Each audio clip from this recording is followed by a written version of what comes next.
أعوذ بالله من الشيطان الرجيم بسم الله الرحمن الرحيم Assalamu alaikum wa rahmatullahi wa barakatuh. Dear viewers, welcome to the show Think About It. Now last week we did a show about the war on humanity, and as much as people have to move on with their lives and be busy, obviously we think about things for certain periods of time, but we wouldn't want that message to die anytime soon. So for all of our viewers out there who watch this show, who watch the other shows that are on this channel, if you have any ideas, if you have any know of different charities, organizations, fundraisers that are taking place, please, you can see the bottom ticker tape run at the bottom. Email us, give us a call, let us know how we can be a benefit to society. We would love to be there to cover shows, to cover events where people are definitely trying to be a benefit to the community and furthermore the world as well. Today's topic, dear viewers, is an interesting one as well because it looks at the aspect of contemporary world, which means the millennials. A millennial is a person who was born 1982 and after. This is the textbook version of it. So that means if you're 38 years old or younger, you are a millennial. I'm a millennial myself. So today's show is dedicated to you millennials out there and myself. We're going to try to get to the bottom of what issues we have, why they actually exist, and whether or not we're accused accurately or not, because we definitely are accused for quite a few things. Our story starts off with a mother. This woman had 3 children in her house, of course, and she used to take care of them. And she was suffering issues with her children because they would not listen to her, of course, after the age of adolescence when her kids were 13, 14, 15, and onwards. So she started facing so much stress because she didn't know if her kids were going to go on the right path, if they were going to adopt bad habits, if their peer pressure was positive or negative. Obviously, parents have this issue. So yes, this show is also for parents. So if you are a parent, please do tune in, stay tuned in, and watch this show. So this lady, having so many issues, ended up meeting a doctor, a psychiatrist, someone who she thought could answer questions and help her, or at least give her some tips and techniques on how to deal with her kids. And when she sat in front of the psychiatrist, her main complaints were very simple. My kids are self-centered. They only think about themselves. They don't help people or go out of their way to do anything. They're egocentric.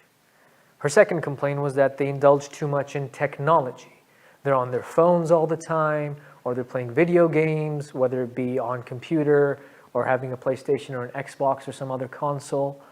And they indulge so much so in technology that they don't give time to anything else. They're too preoccupied to go outside or do something. And they have very little patience. So she presented these issues to the psychiatrist. And as the psychiatrist listened to her, she asked the psychiatrist, are there any tips, techniques, or tricks in which I could help my children overcome these issues?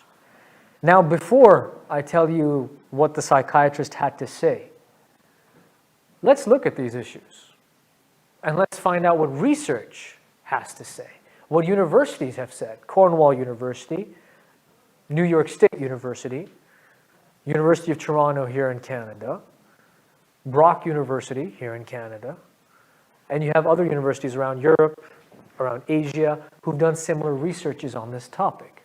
So let's see what they have to say as well. Number one, this is something that is fact written with The Economist. The Economist is a very big magazine, something you could find in the USA, and it's followed by billions of people around the world, not just millions. And The Economist states that millennials, people who are born 1982 and after, are the most best educated generation of all time. Best educated. And out of all the research that I could find, this is only the one point that was positive towards millennials. I personally could not find anything else. Yes, there's something about science, technology, moving forward. That's all there, but it all comes under the umbrella of education. So yes, we're blamed for being self-interested, indulged in technology, having very little patience, and we resort to bad habits at times. That's what people say. I want to shed some light on these issues today, because that's what people say. When you meet somebody who's of an older generation, and if you're having a bit of an argument or a debate with them, they would throw these things on you. And they would say that you are egocentric, you are a person who doesn't have any patience. Educated, okay. So we're the best educated generation, apparently. So apparently, it is said that 61% of millennials, this new generation, is an educated generation, which is great. Because if you compare it with previous generations, or just the very previous one, they were educated at 46%. So yeah, that's a great hike. That's an amazing hike. But how beneficial is it? Today, have a look at employment and unemployment. 52% of millennials who have degrees or who are apparently best educated are unemployed. Why is that? In the 1970s and the 1980s, people who did not have a college university or a college university degree or education, 70% of those people, in fact 75 to be exact, had jobs just like anybody else. They were working at service providers, whether they were contractors, builders. People who didn't have education were still doing these jobs. They were there, they were in the market. Whereas 25% of people who had degrees were doing these jobs. Then you have the skilled jobs, where you have doctors, maybe some more engineers, professors, teachers, people who are different facets of careers which require scope. Obviously, you require a degree for some jobs, which is what people went and did. But I'm talking about jobs which bring it down to the layman end. Construction, security. You talk about working at Tim Hortons, or if you're in the States, working in Dunkin' Donuts. These jobs were occupied by people who didn't have formal education. So 75% of people were occupying that in the 70s and the 80s. Today, these same jobs have a 180-degree flip ratio. 75% of people who have college degrees, university degrees, whether they be diplomas, certifications, bachelor's degrees, masters, or even PhDs, are working at gas stations, are working at Tim Hortons, Dunkin' Donuts, and all these other places, are doing service jobs. Whereas only 25% of the market is left for those people who couldn't afford or don't have formal tertiary education. How did this flip happen? Back in the day, if you had a university degree, you had better opportunity to grow, to get better jobs, to get highly paid jobs as well. Today, you're expected to have a college degree, a university degree. So instead of it being a good way to get ahead, instead of being something that would make you more skilled in a discipline, give you a little bit of practice as well, so you could take on the practical world, today a degree is something that is mandatory. Even if you go up to Starbucks to get a job, obviously degree is not something that they underline, but they definitely do ask. If you want a degree, if you want to work as a security guard, they ask you the same question. Where's your certification? Where's your diploma? To do minor jobs today, you need to be certified, you need to give time to it, you need to go and do courses with it. Now, there are two different ways of looking at it. Some people say this is a business that maybe the government or maybe private entities are trying to capitalize on. So if you want to be a security guard, you need to do a certification for becoming a security guard. Let's charge people money, make them do a course so they could do it. But here's the thing. Even if you do that diploma or that certification, it doesn't guarantee you a job. It just makes you eligible to apply to one. So these are the dynamics that have changed in terms of employment. And in fact, this is now just a minor tip of the iceberg situation that I've explained to you. Let's talk about the corporate environment. The 1970s, the 1980s, the 1990s were boom years. That means businesses flourished. If you had a new idea, if you had a passion for it, you knew how to do the job, you knew why you were bringing a business to life, you would be successful. Then there were some people who did market research and study that this area has scope. So let's do business in that, regardless of having interest in it or not. And today, it's a standard rule. Children don't go to work or find jobs or study subjects that much. I'm sure there are students who do that, but approximately 50% of the new generation does not study a subject that they're interested in. They study a subject because they know that a career in this subject has scope. So you're already half-hearted when you're going into that field. MVP is something I want to talk about. MVP means minimum viable product, not most valued player. Forget that, that's sport terminology. We'll talk about that some other time. But MVP is something that was adopted by companies in the 1980s. In the 1980s, when companies were growing and booming, they wanted to get a lot of market coming their way, a lot of people to use their services, become customers, become clients. And they used a business model. Of course, MVP is part of this business model, but the model itself was called shareholder primacy. Shareholder primacy means that you maximize shareholder wealth. So every single year, you turn over a profit, even if it's 5 cents, $5, $500, $5 million. You are expected to be profitable by a higher margin than you were the previous year. Now think about this. 1980s, 1990s, boom years. This theory of shareholder primacy was introduced in the late 70s. It was adopted in the 80s. It was standardized in the 90s, and today it's followed as though it's the truth. It's followed without people even looking at that system being old or outdated or even question it. Shareholder primacy means that you have to turn over as much profit as you possibly can. So imagine there's a city with 100 people, and you open up an educational institution, and you want to provide education. Your market is 100 people. So every year you increase the amount of people that are coming and studying at your institution. One year you have 5 people, then you have 10, maybe you get 15. So yes, every year your profits are increasing. But once you've hit 100, how can you increase your profits? The aspect of maintaining doesn't exist in today's business. It's all about turnover. It's all about making money. And I will give you today an example, a real example. I've been a victim of it as well. And I'm going to give you a real example of 3 different organizations. Of course, I'm not going to mention them, but one was an educational organization. One was an organization where people were dealing with cars, importing and exporting cars. It was a car company, and it was a certain showroom that they had. And one was a call center which dealt with after-hours security emergencies. What happened is that in 2015, the funding for the educational institution was stopped by the government because the institution was doing financially well. It was the same thing with the other companies. And when it was stopped on the contingency that because you're making so much money, you should be self-sustaining. The money you make should be the money you use. You don't require aid from the government or from anybody else. So this company, in 2015, when funding stopped, they were profitable, very profitable.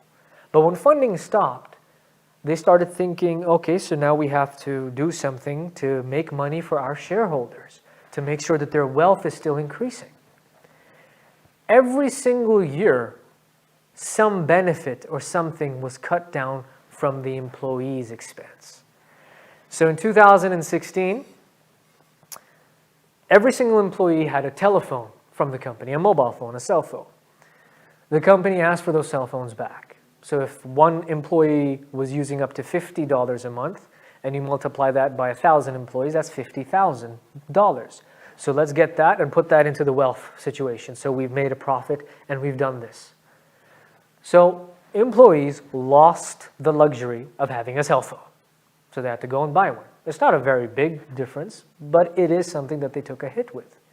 The following year, They still had to come up with money somehow. They've reached their maximization of clients and customers or students. How do we maximize this? So what they ended up doing is they ended up moving. They used to provide housing facilities for their employees. So their employees used to live in houses or villas or whatever apartments that they used to have according to their needs. So if someone had 5 children, they would have a house. If someone would have 2 children, they would probably have a smaller house, a villa, or a condominium, an apartment with enough rooms. And if someone was a single person, they'd probably have a studio apartment. The following year, everyone was told that, oh, sorry, we're not going to provide you housing anymore, and this is a fixed stipend that we're going to give you every month for your rent. Which didn't cover everyone, of course, because now you've made a standard board across it. So somebody who has 5 kids or somebody who's single is getting the same stipend for their housing. And the company has saved so much money because they've taken away housing from people just to maximize shareholder value. Then what happened is, when the following year occurred, 2018 or 19, they realized that they still need to maximize shareholder value because they haven't questioned the system. They haven't seen it to be something that's an old model. They haven't seen that, okay, we have to maintain now. But they're not working on that anymore. They're still trying to maximize shareholder value. They're trying to maximize and make sure other people are wealthy instead of the actual employees and people who are working in their jobs. So then what ends up happening is that people who are working, let's say you're in the administrative department and there were 5 employees who were working there. They realized and they said that, wait a second, this person is doing X, Y, Z, and this person is doing A, B, C, and this person is doing E, F, G. One person can do 2 people's job. So they fired a person and gave more responsibility to an employee with 1 salary. So if you understand what I'm saying, they're trying to, by hook or by crook, cut down somehow, do cost cutting to make sure that they maximize shareholder value. MVP, minimum viable product. That means you start off small, but every year you make it better, and so you start getting more money and more money and more money. But that's not happening anymore. You're not making anything better anymore. You're making things worse for the people who are actually doing the job because you're slashing their benefits, then you're giving them more responsibility, and that's where layoffs started happening. The term layoff, that means you're made redundant, you're fired, is not something that was very common in the past because of shareholder primacy, because it was a booming market. People would be laid off if they didn't do the work right, if they broke contract, if they did something that was self-interest, so it was a conflict of interest, or if they actually broke their contract, or they weren't working properly, or they required more training. And those were the reasons why people were fired before. But today they're fired based on the fact that, oh, sorry, we can't afford you anymore because we have to give money to the shareholders. And that's a model that has also affected people during the COVID pandemic. A lot of companies have closed their doors. Why would they close their doors? Okay, you're not making money, but you have contingency plans which help you, which you have to fall back on. But because of the shareholder primacy model that people follow, that, oh, the guys who are sitting upstairs, they need money. How do we get it? They had to fire employees, and plus customers are not coming in, clients are not working. So there's no equity, there's no money revolving around that they could use. There's no recurring fund for them to play with, for them to actually exercise their industry or their company's product or service. So all of a sudden, they've had to close their doors because they can't afford anything anymore. And that is the biggest issue over there as well. Now, because of this, today's generation, the millennials that are going into work, they're working in environments where people are more worried about the numbers, about the profits, about the margins, than they are about the human being doing the job. How motivated is someone when they just have to meet deadlines, and if they can't meet them, something wrong is happening? Of course you're affected. Imagine if a manager walks into your office or my office, a boss, someone who's your superior, your supervisor at work, and says that, oh, your numbers or your performance has been down for, I don't know, the past quarter, past 2 quarters, 3 quarters. Bring them back up, or I can't guarantee you what the future is going to be like for you in this company. That's a warning. That's a threat. How motivated is that person to go into work the next day and do their best? Not really. So what's happened is that because of this model, this business model, which is outdated, which needs to be reevaluated. If business people are watching this show today, I mean, I'm talking to Rogers, Cogeco, Bell, Virgin Mobile. I'm talking to institutions. I'm talking to universities. I'm talking to schools, private schools, public schools. I'm talking to all of you people. Of course, public schools are funded by the government, but private schools more so, private colleges and universities. I'm talking to all of you. If you're doing well right now, that's great. But you need to have a look at this situation clearly. Get rid of shareholder primacy. Why? Because it affects your service and your product at the end of the day. You're devaluing your employees. You're slashing their benefits. You're offering less money for more work just so you could fill the pockets of somebody who opened the company or is a shareholder. This model needs to stop because at some point you've maximized on your customers. You've maximized on your clients. You've maximized on your students. Now you need to work on maintaining it. To maintain it, you still need a good body. U of T, what are you famous for? You're famous for great, qualified, intellectual professors and in different fields. So when students come to U of T, it's a dream for them to come to U of T. It's the same with Harvard, it's the same with Yale, it's the same with Cambridge and Oxford, or schools back home, universities in Pakistan, LUMS, NUML, IBA, universities in India, universities in Bangladesh, universities in China, universities in South Africa, universities all over the world. Big universities are renowned for what? Their staff. But do you know what the truth is?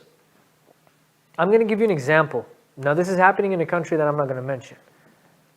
But because of shareholder primacy, they have let go of professors, people who gave their lives to the field of education, who know what they're doing, who enjoy teaching. They fired them because they couldn't afford them because they had PhDs. And they started hiring less skilled people, people with certifications, not even a bachelor's, a certification, oh, I know how to teach language, I have a CELTA, I have a TESOL, I have an ONTEL, or all these other different certifications available for teaching language. Oh, I have this certification for teaching ACCA or CA. They haven't done it completely. They have minor certifications. But now companies are saying, oh, if this guy comes or this lady comes, they're going to cost us less, so hire them.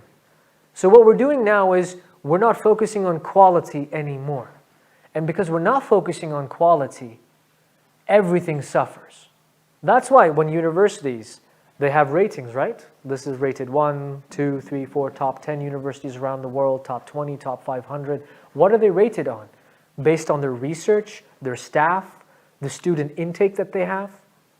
But nowadays, people are not focused on the main aspects of it. You have teachers who don't do much research anymore because they don't know how to do research. You have people who are trying to teach, but they don't have the skills or tool sets to teach. It's not their fault. Obviously, you come out of high school, university, you've got your degree in your hand, you have your certification in your hand, you're trying to find a job. And if a reputable organization hires you, whether it be in the business industry, in the education industry, in sports, arts, whatever it is, you're thankful. You thank your stars that, oh my God, I got a job. And you go for it. And you try to do your best at that job. But point is that a lot of people have been undermined because of this business model. And we need to put it away. So when you talk about the millennials, number one, what has the current or the previous generation or the generations before that done to give the millennials a platform? You've given us the model of shareholder primacy, of MVP. We walk into an office and we want to work. Nobody cares about us. They don't care how well we do. They don't care how bad we do. If we do well, they're quiet. Okay, he's doing his job. If we do bad, we're a target. We got a target on our back. And that's why young millennials can't admit that they don't know something. They can't go out and ask for help because the moment you express that I don't know what I'm doing, I need some help or training, you've got a target on your back. And this concept of layoffs in companies, it starts because of shareholder primacy. A lot of people say, why does this company fire people? Why is this happening? Why are they not treating us like human beings? It's because their business model is not allowing them to treat you like human beings. When you go, I remember when I was traveling, I got to a hotel, and when I checked into the hotel, there was a mistake in my booking. And this lady, instead of helping me, first she got nervous, she tried to help me, but then when I was a bit frustrated and I said that I'd like to go to my room, I've been traveling for I don't know how many hours, she was a bit rude with me. And when she was rude with me, I asked her, why are you treating me like cattle? Why can't you treat me like a human being? And her response was that if I don't do this right now, if I don't do my job, or if I can't solve this issue right now, and I'm in risk of losing my job. So nowadays you have employees who are scared to lose their job. So they're not enjoying their work. They have stress at work. They're facing depression. I'm sure you've seen it. I'm sure you've heard it. You can research it and Google it right now. I'm sure there are many magazines and newspapers that talk about it. The current generation is facing depression. Why? It's because of the models and what the previous generation has left behind. Now let's talk about the second point, technology. The current generation, the millennials, are indulged in technology. And there's so much so that they don't give time to anything else. I'd like to ask previous parents a question. When mobile phones, laptops, tablets, all these things existed, even before them, when you had television and you had cable TV, or you had a decoder with a smart card that used to go in and you had access to various channels, when your kids cried or were busy, or not busy, but were crying and they wanted to do something, they were running around the house, kids are active. It's their job to run around. That's what a child does. When you go to a restaurant, or when you're waiting at a government office and you see some lady or some man with a young boy or a girl who's running around screaming, don't feel negatively. Don't look at them in a condescending manner. That's a kid's job. A kid doesn't know what they're doing. They're here to have fun. Why are you and why am I ruining it for children? We should look at children and be happy. When a child smiles, that takes away a lot of stress as well. We should be there to help each other. But we end up blaming, judging, labeling society. So my point is, how many parents, whenever their child was a bit anxious, a bit uncomfortable, handed them a cell phone, opened up the TV and started showing them cartoons? How many? I'm not saying everybody, but how many? Statistics show 63%. From the 1980s, that means when you had cartoons on television and you could, the first time the invention of recording something came on, up until now, 63% of parents put technology in front of their child's face just so they would calm down. So today, when that child is 18, 13, 14, 15, 16, 17, even if they're younger, if they're using technology, why are you blaming them? Technology was introduced to them. Once you introduced it to them, and you introduced it to them as a filter for when they were anxious, when they were uncomfortable. Now, whenever they're anxious and uncomfortable, they resort to technology. And then the other point is having little patience. Today's generation, you have applications where you could order food and it arrives at your door within 20 to 30 minutes. You can order groceries and they arrive at your door. You want to watch a movie, you open up applications to watch a movie at any time that you will. So things are instantaneous. You want something, it's instantly there. So you could blame technology for this, you could blame people who have developed it to that extent, but patience was never taught to children. Patience was not something that was taught to children. You're standing in a line, the child's waiting for food at a restaurant, and the child says, "Mommy, I'm hungry," or "Daddy, I'm hungry." And you say, wait, we're waiting for the food to come. And the second time the child complains, you put a phone in front of their face. So they weren't learning to be patient, they were learning that there's something else that I could keep myself busy with. And that's what they do today. So today, people are keeping themselves busy with technology instead of being patient. So patience is lost because of the new era. We don't wait for things anymore. Unfortunately, when you go to work and you want to have a career, when you want to build relationships with people, these things take time. They're not instantaneous. You don't trust somebody like that. There's no certification. You don't go do a course, oh, I trust people now. That doesn't work. You talk to people. You understand them. You might help them out every once in a while. You treat them with respect. Slowly but easily, somewhere down the line, when you're continuously helping people, you're making an effort, people start trusting you. It doesn't happen in a day. It doesn't happen in maybe 10 days. There's no timeline when you say that, oh, this is the time when you can get trust. It doesn't work that way. It's something that's constant, that you have to practice. You have to practice as much as you can. Now, with that said, the lady who was talking to the psychiatrist in my story, she said that her children are self-centered. That means they only think about themselves. So if you think about yourself, in the 1980s, 90s, even when I was growing up, I remember that when somebody would ring our doorbell or knock on our door, the whole family went to the door. Kids wearing socks would slide up to the door. You'd open up the door. You didn't ask to see who it was. You'd open up the door. You'd find out. You'd see somebody standing, even if they were a random stranger, a family friend, maybe a child was asking you to come outside. But it was normal. It was casual. Canada, in this country, 10, 20, 30 years ago, a neighbor would be mowing their lawn. Someone else would come outside. They'd see that their lawn needs mowing as well. After the neighbor's done, they'd say hi, hello. And you'd go and you'd mow someone else's lawn as well. People used to help each other without having an excuse to do so. It wasn't about a tally table that I do this for you, you will do this for me. It wasn't micromanaged. It was people helping each other out from the goodness of their hearts. But even the previous generation and even my generation, how many times have we helped our neighbors out? On your street where you live, or in a building or an apartment, in that building, on your street, how many neighbors do you know by name? How many people do you meet? How many times has it happened that you've cooked food in your house, maybe it was a bit more, or maybe you just cooked food for the fun of it, and you took it and you gave it to a neighbor?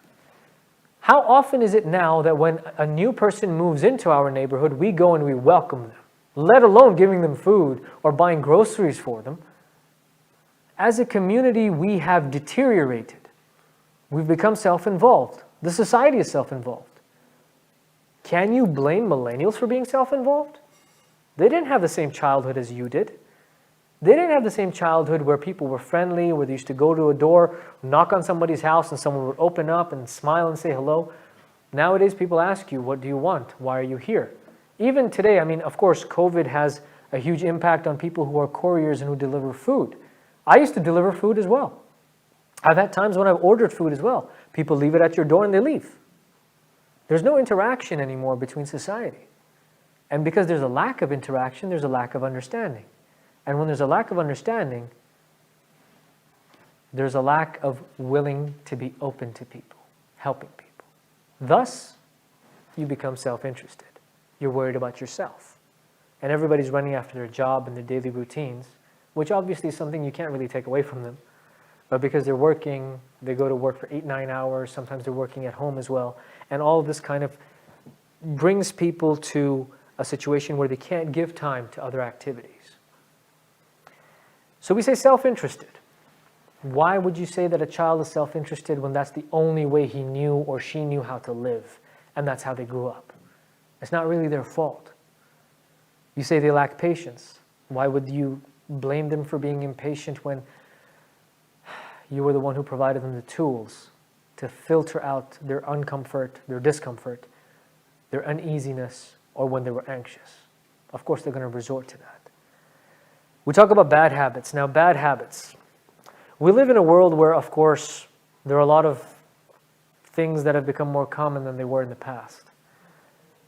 When you go to school today in university, you've got to pay for your tuition fee, so you have a job, or you have different jobs that you're trying to pay your tuition fee with. You're trying to pay your books with it, your accommodation, if that's included. With so much work, at the same time you need to study to earn a degree. You can imagine that a child today, a young mind, is definitely much more stressed than the previous generation. They take leave of absences from university due to depression. They take a semester off. Yes, this is something that was unheard of even in my time and in the previous generations. But today the society has turned so much so that these are necessities now. People need to step back and take a break and breathe. And then bad habits only come when you're completely stressed, you don't know what's happening. I'm not somebody who's justifying why bad habits happen. Where bad habits are, they are. But children are confused as well. They haven't built the mechanism to have relationships with people. They don't help other people out because they were never taught to do so. They've been given technology in front of their face so they could filter out whenever they're uneasy and they feel anxious. So with all these things combined, obviously, when you go into a world which has narcotics, vices, and things in abundance now, and they go out and they see it happen, they can quite easily get trapped into it. But here's the flip side. The current generation has access to a lot of information. Correct. They have access to how the life is nowadays, how struggles are. Children today know what mortgage means. Children today know how much money you need in order to pay for a mortgage. They know about the inflation of a market. They go and they research things and they have all these things available to look at. And what they start doing is they start planning. Okay, how am I going to make a house if I have this job, if I study this, or if I do that, that has scope, I can make money, I can probably buy a house and do this. And statistics aren't with them. The Economist has stated that more than 50% of the millennials in the future will not be homeowners. They're less likely to be homeowners. It's because of the market boosting up, the economy going haywire, and we don't know what to do. So children today have actually grown up ahead of their time. I have other reasons over here, but I'm going to tell you some small solutions if possible. We should go out, and whenever I say build your community, communicate with your community, and have stronger bonds, go to your neighbor, say hi, hello. Next time you cook a meal, if you have a lot of ingredients available, cook something and send it to one of your neighbors. Find out how they feel about it. This is how you interact and become close with each other. This is what an actual neighborhood is supposed to be. That's how relationships are formed. When it comes down to your kids and they're anxious or in discomfort, instead of putting a technology or a tablet in front of their face, ask them what is happening. Sit down with them, talk to them, give them some time. I know it might not always be easy, but do your level best to do so. And when we take care of these things, you'll see that the millennials will no longer have issues. But my biggest advice goes out to business owners, people who are multi-million-dollar conglomerates and organizations who have that shareholder primacy model. Please, lose that model. Because if you don't, your companies are not going to survive in the future. There's no such thing as being number one in business. It's an infinite game. It keeps continuing. 10 years, 20 years from now, there will be more institutions that will open up. There will be more businesses that provide the same service that you do, and they might provide it better as well. This is an infinite game that we're in. Work on sustainability. Work on maintaining what you have. Treating your employees with respect, not slashing their benefits whenever you get the opportunity to do so. Not discussing layoffs. You're trying to find the right person to do the job. It's not the person's fault. You need to train people to do a good job. If you fired more than 10 people in the past year or 2 years, maybe the only thing in common was the fact that they worked for your company. So maybe your company has some form of discrepancy that needs to work on itself. Come up with a new business model that helps you sustain yourself and you're a benefit to society. Know why you're doing business. What? Everybody knows that. That's the outcome. Your outcome is income generation. Your outcome is making sure that these many cars are sold, or these many students are taught, or these many graduates come out. Your outcome is something that's known worldwide. Your why, the purpose of why you do it, that is unknown to many people. Make your why come out. Leave old business models, and you'll see yourself succeed in life. Now, these are the only few advices that I could give you, but I hope that you're able to follow them. If you have advice that could help us, call us. At the bottom, you can see an email address. You could see a phone number. Tell us how we can make our society better. Tell us how we can actually bond with our neighbors. Make sure that every now and then there's a potluck dinner where you have the street closed with 2 cars and everybody comes out and enjoys a meal. Whether it be on an occasion as Thanksgiving, whether it be Eid al-Adha, Eid al-Fitr, whether it be Christmas or any other ceremony or event that takes place. Before I finish up the show, I'd like to remind all of you again, the war on humanity and the fact that people are losing their lives every day is not something that's going to go away. Please do something about it. Contact us and let us know about the charities that are running around, something that you feel is more reliable, and we'd like to indulge in it. If you have events happening, we would definitely love to cover it. I would personally come down there too. Thank you very much if you could do that. Please do subscribe to Awaz Entertainment on YouTube. Please do click on the bell icon so you can get different alerts, and hopefully see you next week. Thank you very much for tuning in. Think about it. Assalamu alaikum wa rahmatullahi wa barakatuh.